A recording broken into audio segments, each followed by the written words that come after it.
መስቀሉ ጌታን የተሸከመው ለ3 ሰዓት ነው። 9 ወር በ5 ቀን ከማህፀኗ የተሸከመችው እናቱ ተአምር አደረገች ቢባል መቆጣት ሰብአዊነት ነው። ቂም መያዝና ማጥፋት ግን ሰይጣናዊነት ነው።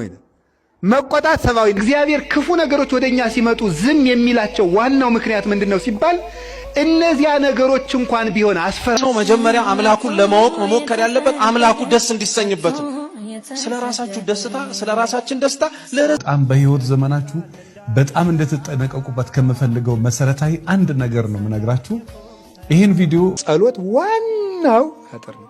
ቢሰለቻችሁም ባይጥማችሁም ቢመራችሁም በጣም ይገርማል። እኔ አንደኛ ዮሐንስ ላይ ክርስቶስ ነፍሱን አሳልፎ እንደሰጣችሁ እናንተም እርስ በርሳችሁ እንድታደርጉ ዮሐንስ ወንጌል ምዕራፍ 7 ላይ አንድ ነገር ተከሰተ። ክርስቶስ ሲያስተምር ሰዎች በትምህርቱ ሰው እንደፈለገው ያስብ፣ እንደፈለገ ማሰብ ይችላል።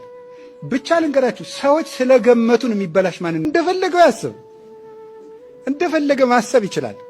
ብቻ ልንገራችሁ፣ ሰዎች ስለገመቱን የሚበላሽ ማንነት የለም። ዘኬዎስ በማጠሩ ምክንያት ኢያሪኮ እያለፈ ያለውን ክርስቶስን ለማየት ተቸገረ። ሕዝቡ ብዙ ነውና የቆሙት ሁሉ የዚህ ዓለም ጥበብ እግዚአብሔር ፊት ሞኝነት ነው። በተመሳሳይ ደግሞ እግዚአብሔር የዚህ ዓለም ሞኝነት እግዚአብሔር ፊት ትራይንግል ናት። ጫፍ ላይ ያለው እግዚአብሔር፣ በዚህኛው ጫፍ ያለው ሰው ነው። በዚህኛው ጫፍ ያለው አንተ ነው። ወደዚህ ቀጥታ የምታደርገው ነገር አይኖር። አንተ ለሰው እግዚአብሔርን ለማግኘት ሰው መጀመሪያ ማድረግ ያለበት መውጣት ነው። በቃ ከማይሆንና ለእግዚአብሔር ከማይስማማው ነገር መውጣት አለበት። ያ ነገር ለሰው እኔ እኮ ማርያም የምለው ክርስቶስን ለመምሰል ነው።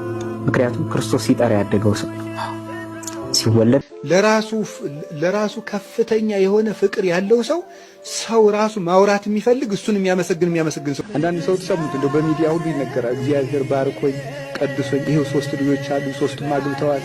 እግዚአብሔር ቤታችሁን ድገሙ። ሰው ጋር አትድከሙ ዘመዶች። የንስሐ አባታችሁ በቂ ነው። እንደው በዚህ እርግጠኛ ሆኜ የምነግራችሁ ከምድራዊ ደስታ ከደቂቃዎች ቀጥሎ ሐዘን አለ። በአንድ ቅጽበት በደረሰባችሁ ስብራት ለምንድን ነው ሁሉ ጊዜ ተሰብራችሁ የምትኖሩት? አንዴ ነው የወደቀ። የሰነፍ ሰዎችን ምልክት ልንገራችሁ። የሰነፍ ሰው ምልክቱ ሰነፍ ሰው እኔ ብር ባለ ጊዜ መጋበዝ በቻልክ ጊዜ ሐዋሳና አዲስ አበባ ሪዞርት ማዝናናት በቻልክ ጊዜ የከበቡ ሴቶች አንዳንድ ጊዜ እግዚአብሔርን ተከትላችሁ ስትመጡ ተደጋጋሚ ጨለማ ይገጥማችኋል።